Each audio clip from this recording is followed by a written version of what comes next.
Boa noite para todos, meus queridos.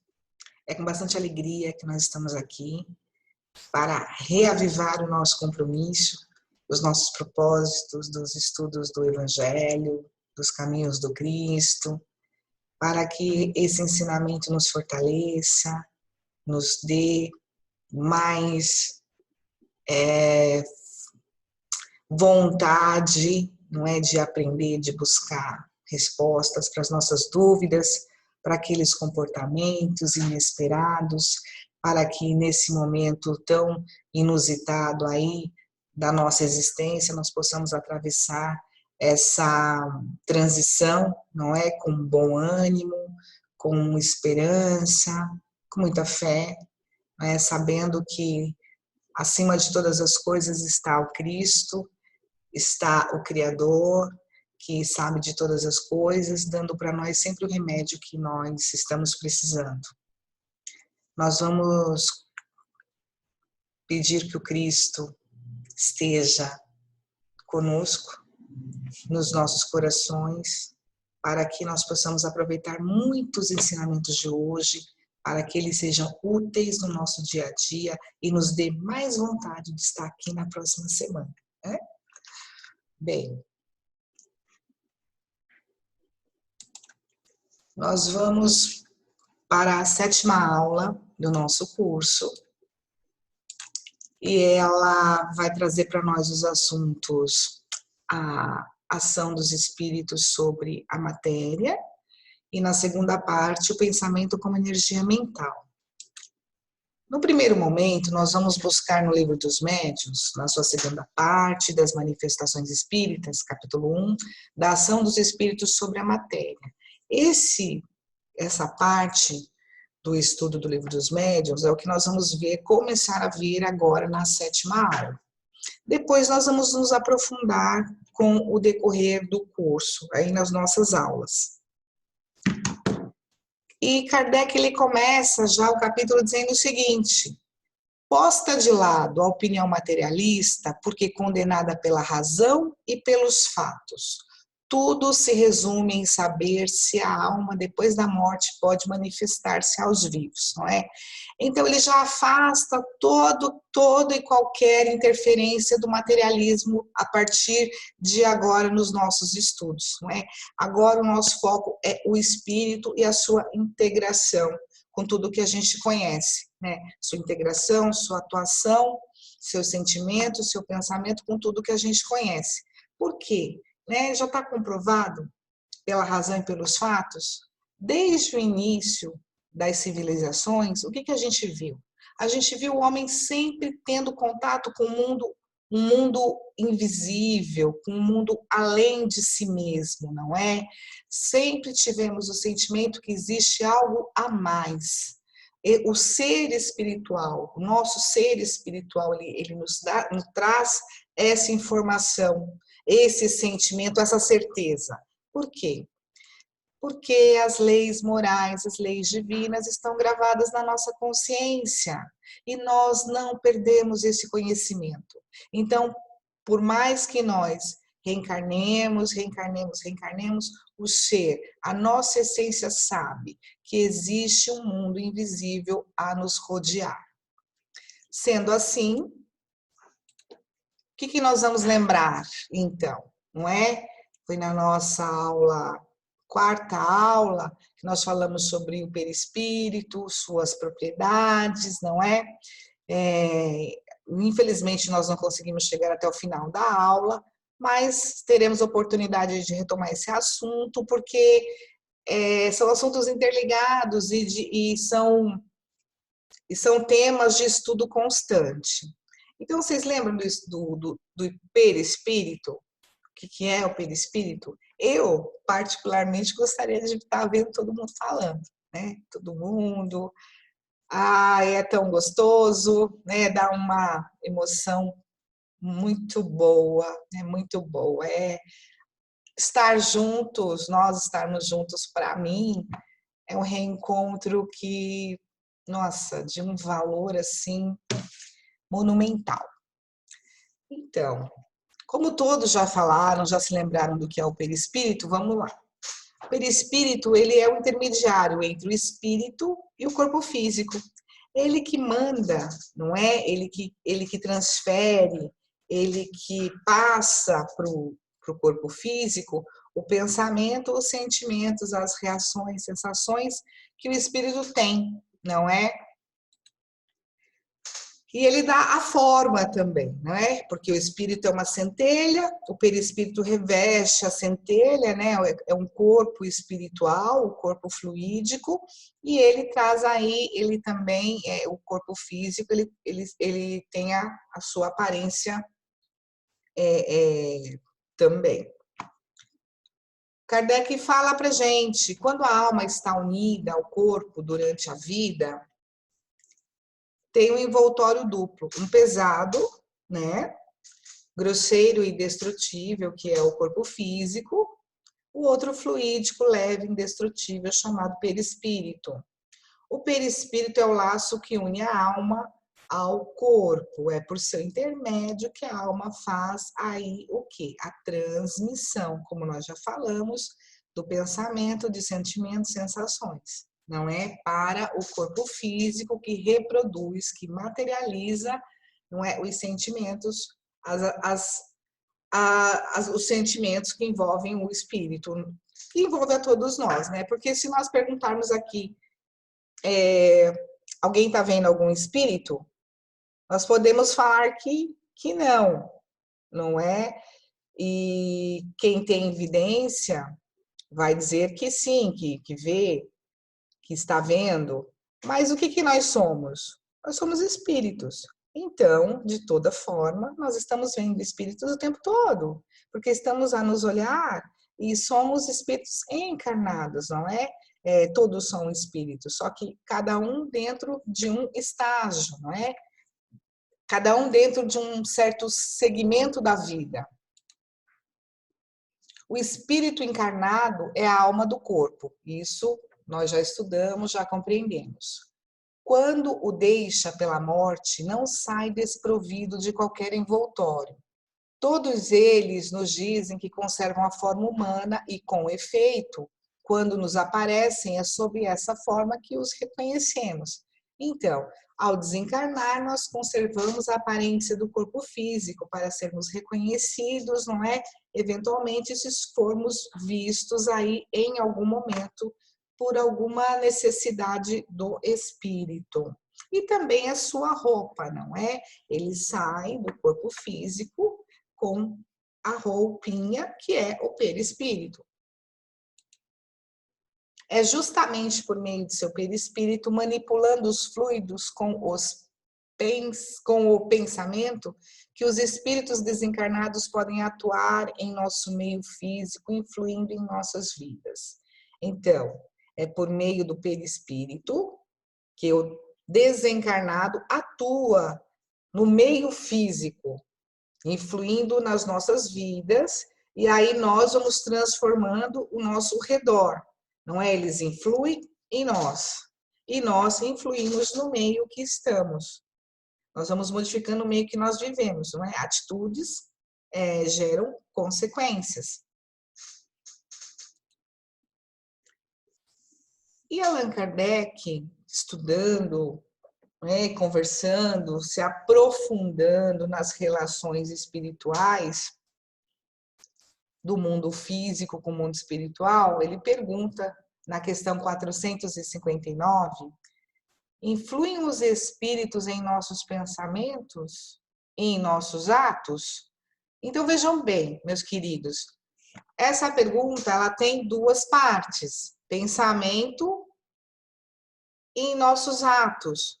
Não é como se de repente nós pensássemos algumas coisas que nós não vamos reproduzir e alguns atos que nós vamos ter que nós não pensamos, nós agimos automaticamente, por impulso, não é?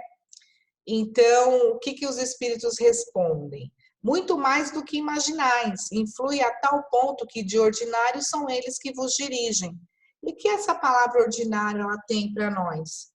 Ela está querendo, ela representa para nós o cotidiano, as relações mais diárias, não é? que você não pensa muito para realizar. São coisas que nós vamos fazendo automaticamente. Como se viesse um pensamento e nós vamos deixando que aquilo aconteça, né? Então, vamos supor, nós queremos estudar, mas estamos com dúvidas, né? Como que é essa influenciação? Precisamos estudar, mas ou vamos esperar para ver o que vai ser falado, para ver se alguém me ajuda, se alguém me traz alguma coisa pronta. E aí vem aquele pensamento de, ai, deixa para depois, está cansativo, você daqui a pouco está com dor de cabeça, tal, vai dormir, descansar. Pronto, fui. Não estudei, não é? Quer dizer, tive uma interferência que vai retardar um pouco o meu adiantamento moral, vamos dizer assim, não é? Porque o conhecimento ele vai libertando, ele vai nos ajudando aí a alcançar espaços melhores, né? Como seres espirituais. Ou então nós chegamos em algum lugar, tem alguém que nós não gostamos, e nós já representamos que não gostamos, nossos atos, nosso rosto já fica transfigurado, não é? Então, ali já gera um clima ruim, palavras mal colocadas, mais pesadas, não é? Então, ali já traz um certo desequilíbrio para nós. Por quê? Porque quando nós queremos estar sendo influenciados por espíritos que são melhorados, trabalhadores do Cristo, o que nós temos que ter? O que nós temos que fazer? Nós temos que ter um trabalho interior muito intenso, constante, no bem, no bom pensamento, no perdão, né? Então, isso tudo é renúncia, isso tudo é atenção, é vigilância, e é difícil para todos nós envolvidos aí nas atribulações do mundo material, não é? Então, o que a gente pode concluir? Que a influência dos espíritos ela é muito maior quando nós permitimos que os espíritos que estão ainda em processo de aprendizado, vamos dizer assim, como nós, nos influenciem, nos se intrometam na nossa vida, vamos dizer assim, né? Tudo é permissão. E nada acontece no mundo espiritual que não seja uma reciprocidade. Não tem antagonismo. Não tem espíritos totalmente diferentes, um bonzinho demais, um ruinzinho demais, juntos trabalhando com o mesmo propósito. Não. O bonzinho demais vai estar junto com o bonzinho demais, trabalhando no mesmo propósito. O malzinho vai estar trabalhando com o malzinho também naquele propósito. Não é? Então, existe uma concordância e nós permitimos o acesso do mundo espiritual em nossa vida. Não é? Seja por qualquer motivo, seja por qualquer dificuldade que nós tenhamos aí, não é que são muitas, nós estamos num mundo de expiação e provas, né? Não vivemos numa colônia de férias e a todo momento temos que demonstrar muita força, temos que demonstrar valores morais aí, que nos ensinam a olhar o nosso semelhante, a ter compaixão, empatia e tantos sentimentos que nós temos que cultivar, não é? Nós temos que aprender a conviver com eles, que exigem muito de todos nós. Então, é assim, meus irmãos, eu espero ter conseguido, né, explicar um pouquinho. Essa questão é uma questão que daria para nós um estudo prolongado aí, né, de 1 hora. Ela tem muitas partes, particularidades, não é?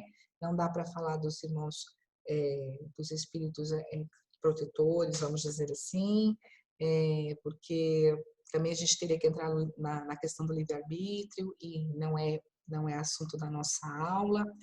Mas, enfim, não é? Os irmãos nos influenciam muito mais do que nós pensamos, mas toda essa influenciação, ela nasce uma permissão de cada um de nós, cada um no seu grau, cada um no seu momento, não é? O resistir, não é? Às tentações, né? Às facilidades, não é? É uma prova aí que nós temos que encarar, né? Encarar de frente. Assim, por meio de seu pensamento e vontade, é que um espírito pode atuar sobre o outro e ainda sobre o meio que dirige sua ação. Nessa questão, ela está explicando mais um pouquinho que a gente acabou de ver, como que acontece essa influenciação. Nessa figura, nós vamos ter um irmão que está a ler um livro. Então, à sua volta, estão irmãos também interessados nesse assunto, tem uns chegando, né, uns se aproximando. Então, estão também são irmãos, ele está num lugar bonito, que passa uma impressão para nós de silêncio, de harmonia, de refazimento de energias. Então, nós concluímos que essa vontade do irmão encarnado trouxe para junto de si irmãos desencarnados também na mesma proposta, que vão potencializar seu gosto pela leitura, a renovação de suas energias, e assim ele vai poder, na sua calma, né, na calma adquirida através dessa troca aí dos fluidos que não são salutares, que não estão muito bons, né, por revigorantes, e ele pode modificar o meio dele assim, nessa condição de serenidade e tranquilidade, sendo um exemplo bem positivo. Por outro lado, também poderíamos estar numa situação de barulho, de conflito, de violência, também envolvidos, rodeados por irmãos que se comprazem dessa situação, não é? Que se alimentam desses fluidos, né? Então, tudo é sintonia, não é? Se é pensamento e vontade, é o nosso íntimo que domina, né? É o nosso íntimo que quer e dirige esse pensamento que se transforma numa ação. Então, cabe a cada um de nós saber, não é? O que pode e o que não pode. Como diz Paulo de Tarso para cada um de nós, né? A gente pode tudo, mas o que convém, né? O que vai ser bom, o que vai ser melhor, né? O que vai ajudar. Então, isso é cada um, né? Estudo sobre os processos de Morzine. Esse estudo é trazido para nós por Allan Kardec, ele está na Revista Espírita, ele trata de uma epidemia de obsessão. E aconteceu numa cidade, essa Morzine é uma cidade francesa, que estava sob influência desconhecida de uma epidemia, né, que se tratou o problema de saúde, né, vamos dizer assim, como uma epidemia, que envolveu várias pessoas, mas na maioria eram meninas, né, que ficavam com grande força, muito violentas, né, enfim, totalmente diferentes do que eram conhecidas. E o governo, muito preocupado com isso, ele chamou um médico para fazer estudos, né, e tentar resolver essa situação. O médico tratou como uma histeria demoníaca, vamos dizer assim, né? E com tratamentos restritivos, né, na parte física, e nada resolveu. Então, esse médico, ele recorreu às autoridades religiosas aí para um tratamento diferente, já considerando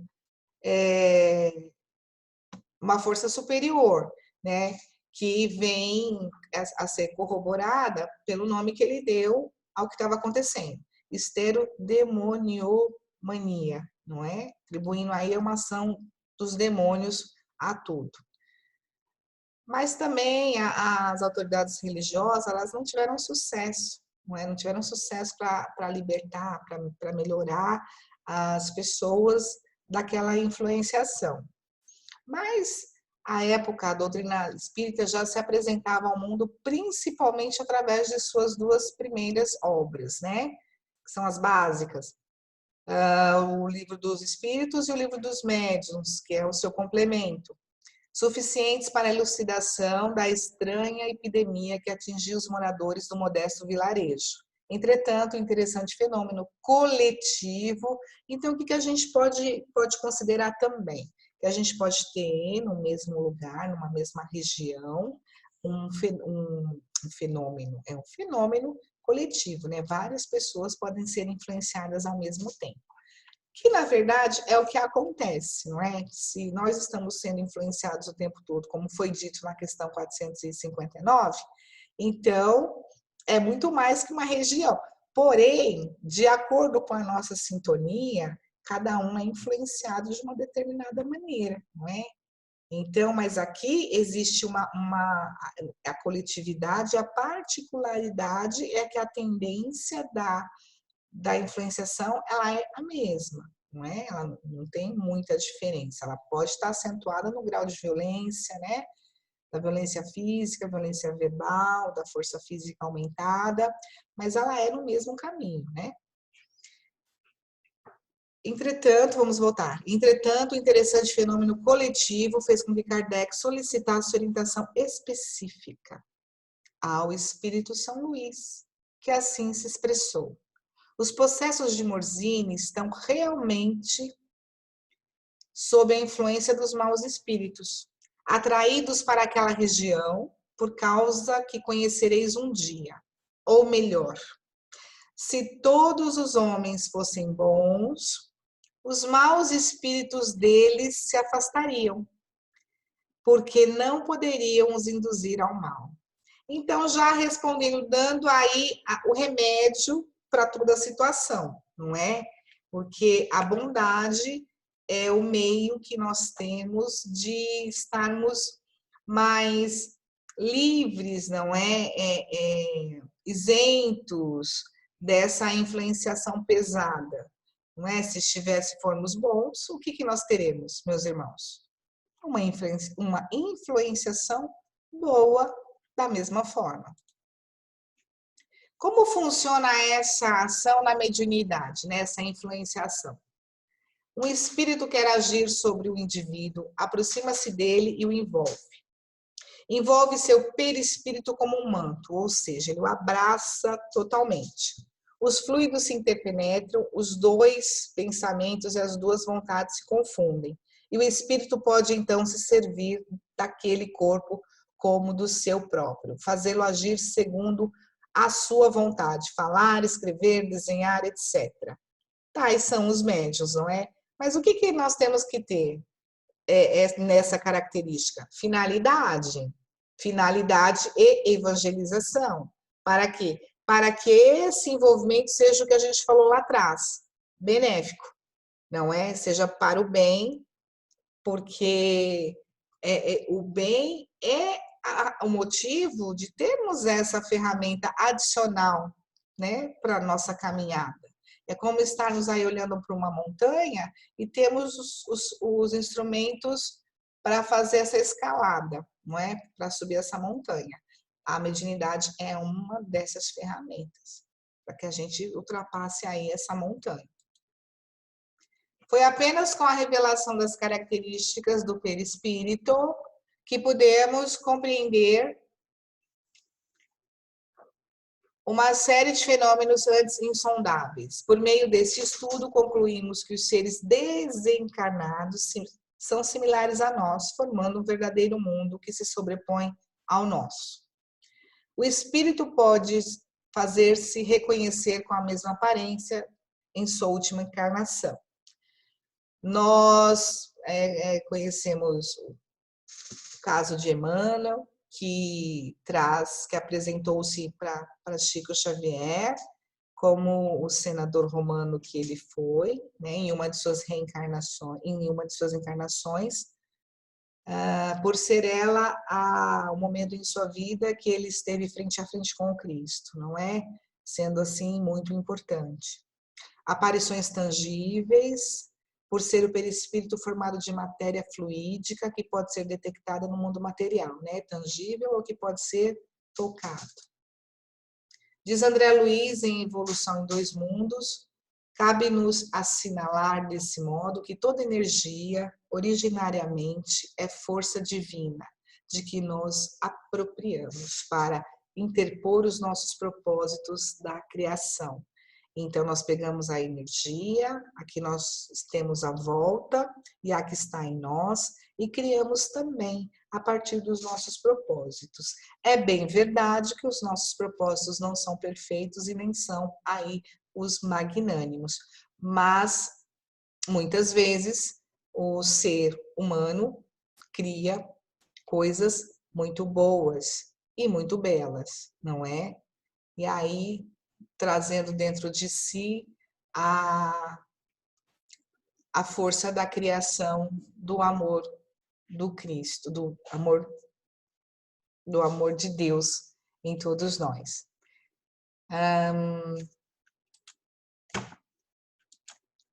Podemos resumir algumas características da ação dos espíritos sobre a matéria, né? Esse ponto é para que nós fixemos aí a aula. É bem verdade que nós estamos numa situação, já falamos no começo, uma situação singular, não é? Bem menos tempo, sem a nossa interação, né? Trocar as dúvidas, mas podemos trocar aí pelo nosso grupo de WhatsApp, né? Nosso grupo de educação mediúnica. Estamos ali para atender todas as questões. Mas é importante que nós estudemos para que nós possamos usar bem esses estudos, porque não é só porque a casa espírita está fechada que nós não estamos em trabalho, não é? O trabalho espiritual ele não para de acontecer. Então nós como ferramentas, como estudantes, não é? Como futuros trabalhadores, como trabalhadores, nós temos que estar sempre prontos, e para que a gente possa estar com essa ferramenta mediúnica afiada, nós precisamos estar em processo de estudo, não é? Movimentando a nossa energia para que nós não vamos dar acesso, não vamos abrir as portas da nossa mente aos irmãozinhos ainda em processo de conhecimento, né? Em processo de aprendizado. Então, temos que ter aí esse cuidado, né? Esse cuidado geral, não só na vida com Cristo, com a mediunidade, mas a nossa vida com os nossos irmãos, né? Na vida social, que exige de nós, talvez, um comportamento mais cauteloso, vamos dizer assim, não é? Imprimem vitalidade ao corpo, sustentando sua organização como instrumento de ação em qualquer nível de sua fase evolutiva. Porém, se é certo que o espírito sustenta a matéria, é também certo que a matéria animalizada lhe auxilia o desenvolvimento, não é? O espírito, ele sustenta o corpo físico e o corpo físico lhe dá os meios de prosseguir aí nessa caminhada, né? Na evolução, aprimoramento, trazendo limitações aí para que nós possamos superar de todas as maneiras, não é? Sempre buscando aí o bem, as lições do Cristo, as lições do Evangelho para nos ajudar nessa caminhada. São exemplos, entretanto, a absorção e assimilação de fluidos ou a transmissão do seu fluido vital para outro indivíduo. A gente pode colocar o passe, né, como sendo aí também um momento em que acontece tudo isso e a gente conhece bem. Irradiam as próprias características em razão da corrente mental, não é? O que a gente falou lá atrás? Quando a gente perde o corpo físico, quando o ser perde o corpo físico, o corpo espiritual conserva as mesmas características. No momento de influenciação, através do pensamento e vontade, ele imprime no ser encarnado as suas características. Criam formas pensamento que se exteriorizam no ambiente através de sua transformação psíquica. Essas formas pensamento são criações mentais modeladas em matéria fluídica, elas podem ser muito boas, como a forma pensamento das mães, que envolvem os filhos em qualquer idade, em qualquer momento de sua existência, não é? Em proteção, em amor, em desejos de felicidade, e podem ser muito ruins, não é? Elas podem ser depositadas no objeto desejado ou no objeto odiado, ou na pessoa, né, desejada ou odiada. Os ruins são, por exemplo, inveja, ciúme, avareza, maledicência, não é? Mas esse pensamento, como que ele tem que ser? Ele tem que ser um pensamento constante, né? Ele tem que ser uma ideia fixa. E aí ele se materializa e ele vai aonde nós estamos pensando, né? Onde nós estamos querendo estar ou querendo possuir, né? E assim vai. Seria também assunto aí para a gente trabalhar bastante, mas nós não temos o tempo, mas podemos buscar aí outras literaturas, né? No Livro dos Médiuns fala também para nós, buscando André Luiz, que vai explicar para a gente bastante sobre isso. Produzem os fenômenos físicos, manipulando os fluidos retirados do médium, né? Quando que a gente viu fenômenos físicos? Lá atrás, com as mesas girantes, né? Os espíritos batedores. Então, ali a gente já viu que é possível, né? É possível e comprovado cientificamente, né? Aconteceram, né? Podem produzir, entre outros, não é? Retiram o fluido do médium e aí pode plasmar, pode um objeto, não é? Se manifestar de várias formas. Como sintonizar somente com os bons espíritos, hein, meus irmãos? Vocês sabem como é que a gente pode fazer isso?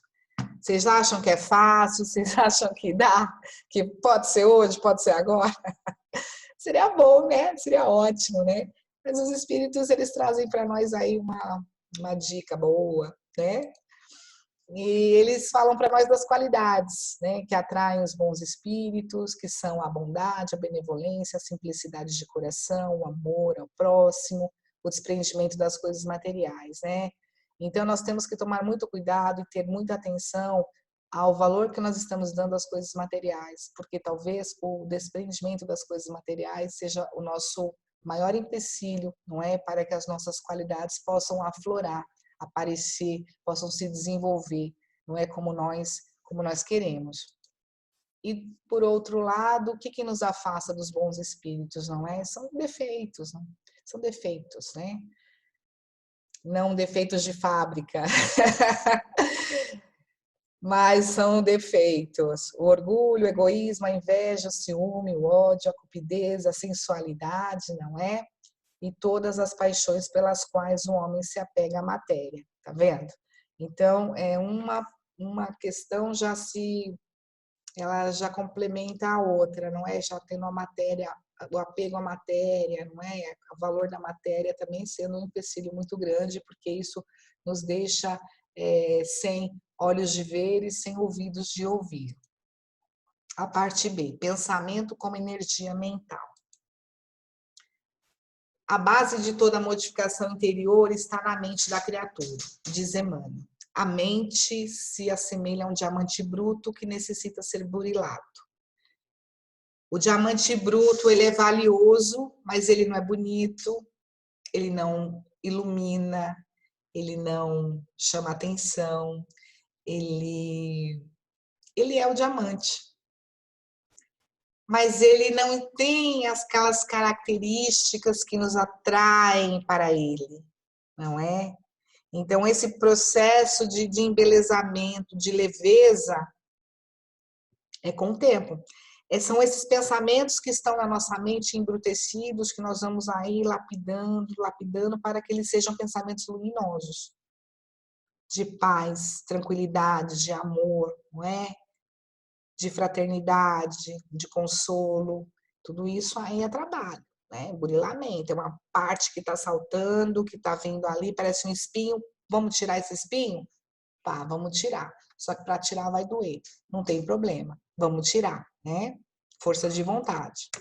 Assim, podemos compreender que, dependendo de nossos sentimentos, iremos gerar harmonia ou desequilíbrio, paz ou contenda. Cabe a cada um escolher, né? O que nós vamos viver, o que nós vamos ter, não é? Perto de nós, é o fruto das nossas escolhas. Mas e o que é o pensamento, né? A gente falou tanto desse pensamento, e que ele é o pensamento e vontade, e ele agora é uma energia mental, não é? E o que nós entendemos por pensamento? Vamos falar novamente que gostaríamos muito de estar ouvindo aí a opinião de todo mundo. Tenho certeza que todas as opiniões seriam maravilhosas. É a maneira de pensar, julgar, opinião, ponto de vista, observação que resulta da reflexão, atividade cognitiva racional. Isso aí está no dicionário.